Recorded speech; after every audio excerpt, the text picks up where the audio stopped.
જય શ્રી કૃષ્ણ બધાને ને જય માતાજી। તો આજે આપણે બનાવીશું વડોદરાનું ફેમસ જે સ્ટ્રીટ ફૂડ જાયકા છે સેવ ઉસળ એ ઘરે જ બનાવીશું।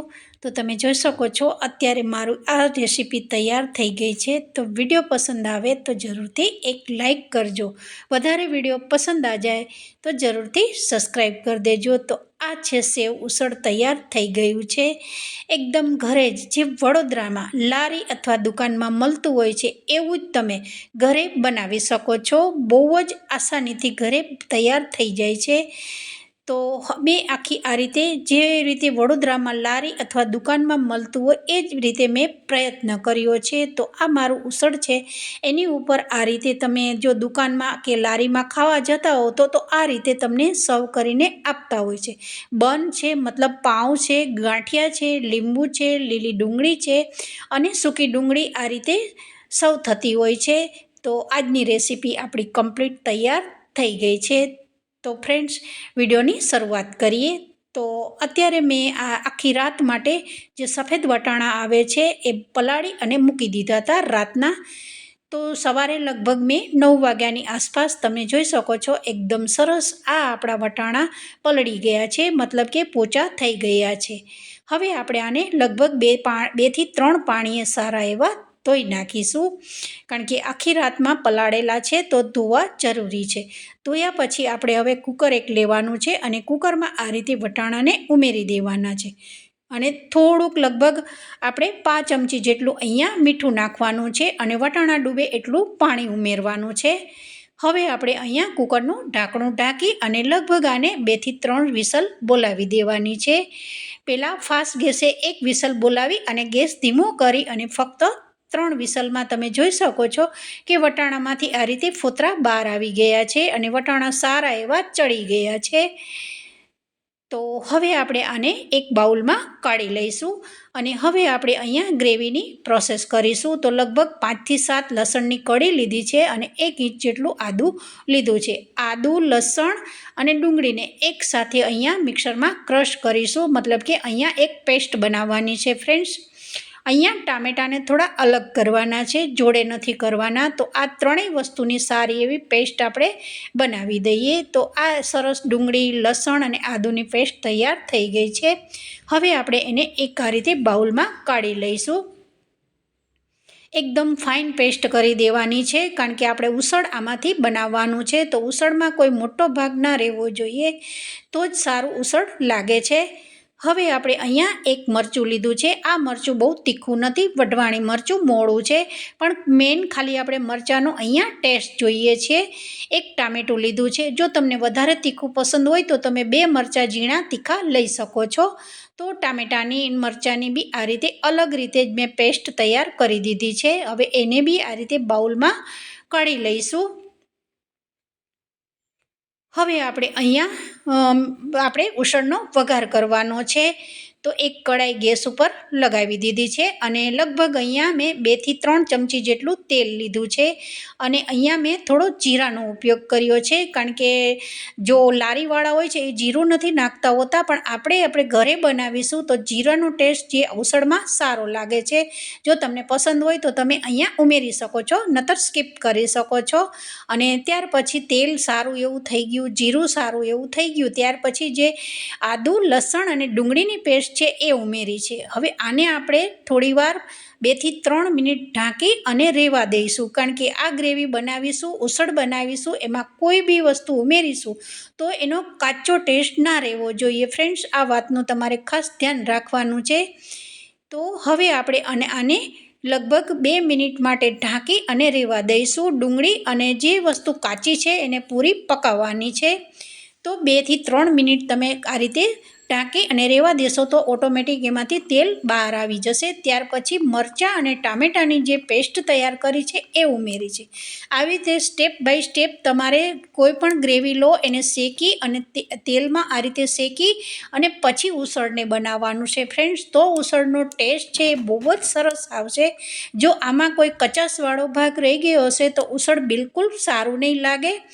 તો આને બી લગભગ 2 થી 3 મિનિટ ઢાંકી અને રહેવા દીધું હતું। તો તમે જોઈ શકો છો કે ટામેટાનો એકદમ સારો કલર આવી ગયો છે, એકદમ ઉપરથી તેલ ફૂટી રહ્યું છે. તો ફરી આપણે સ્પેચ્યુલાથી થોડું આ રીતે ચલાવીશું. જેટલું ચલાવશો અને મિક્સ કરશો એટલો જ જે ઉસળ છે એનો ટેસ્ટ બહુ જ સરસ આવશે ફ્રેન્ડ્સ. અને વટાણા મારા 1 ચમચીના ચોથા ભાગ જેટલા વટાણા અહીંયા મેં લીધા છે, પણ તમારા ઘરમાં કેટલી ક્વોન્ટિટીમાં તમે બનાવતા હો એના પ્રમાણમાં તમારે વટાણાનો માપ અહીંયા લેવાનો છે. હવે આ બે વસ્તુ સરસ એવી શેકાઈ ગઈ છે, ગ્રેવી આપણી બેય ગ્રેવીઓ. ત્યાર પછી આપણે અહીંયા મસાલા કરવાના છે. તો કેટલી ક્વોન્ટિટીમાં તમે તીખું ખાતા હો તમારા ઘરમાં એ પ્રમાણે તમારે અહીંયા મરચાં ને ધાણા જીરું ને હલ્દીનો લેવાનું છે. તો 1 ચમચી મેં લાલ મરચું લીધું છે, અડધી ચમચી ધાણા જીરું છે, અડધાની અડધી હળદર લીધી છે, અડધી ચમચી જેટલું ગરમ મસાલો લીધો છે અને સ્વાદ અનુસાર મીઠું લીધું છે. આ બધી વસ્તુ મસાલા કર્યા પછી ફરી આપણે આને મિક્સ કરવાનું છે. તો અહીંયા તમે ઉસળ બનાવતા હો તો કોઈ પણ ચોપ કરેલી વસ્તુ ઉમેરવાની નથી, કારણ કે ઉસળમાં હંમેશા ગ્રેવીવાળું જ અહીંયા ઉપયોગ થતું હોય છે. તો તમે જોઈ શકો છો સારી એવી ગ્રેવી આપણી પાકી ગઈ છે. અને હવે આપણે અહીંયા ઉસળને ઉકાળવાનું છે. તો એના માટે હવે આપણે અહીંયા પાણીનો બી ઉમેરો કરવાનો છે. તો અહીંયા મેં તમને 2 ભાગ બતાવ્યા છે. ચણાનો લોટ બી છે અને આ છે ગાંઠિયાનો ભૂકો છે. જો ગાંઠિયાનો ભૂકો તમારા ઘરમાં હોય, ગાંઠિયા હોય તો તમે આ રીતે નાખી શકો છો, અને અથવા ગાંઠિયા ના હોય તો તમે ચણાનો લોટ 2 ચમચી અહીંયા ઉમેરી શકો છો. ચણાનો લોટ અને ગાંઠિયા નાખવાનું રીઝન એ છે કે જે આપણું ઉસળ છે એકદમ ઘાટું થાય અને એકદમ સરસ ગ્રેવી એની એકદમ સરસ થાય છે, જે આપણે આ ચણાનો લોટ અથવા ગાંઠિયા નાખવાથી. તો હવે આપણે અહીંયા ઉસળ માટે થોડું એકદમ પાણી નાખવાનું છે, મતલબ કે ઉસળને ઉકાળવાનું છે. તો મારે કેટલી ક્વોન્ટિટીમાં વટાણા હતા એ પ્રમાણે મેં 2 વાટકીનો માપ લીધો છે પાણીનો. હવે આપણે અહીંયા 2 વાટકી પાણી નાખી અને લગભગ 5 મિનિટ માટે આને ઉકાળવાનું છે. સારું એવું ઉસળ છે ઉકળી જાય પછી અહીંયા બીજી આપણે વસ્તુને ઉમેરવાની છે.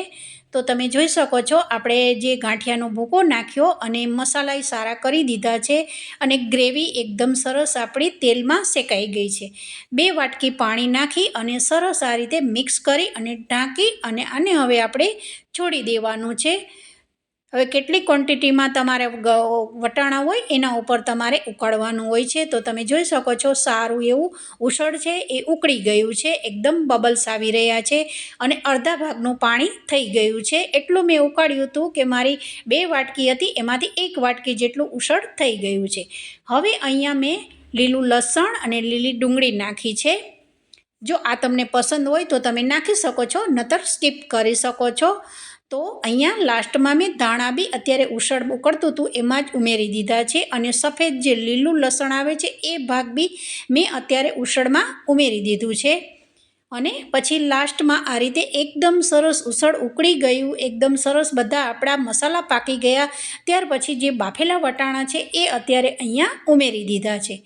હવે એકદમ આને ઢાંકી અને લગભગ બીજી 3 થી 4 મિનિટ માટે ફૂલ ગેસે ઉકાળવાનું છે.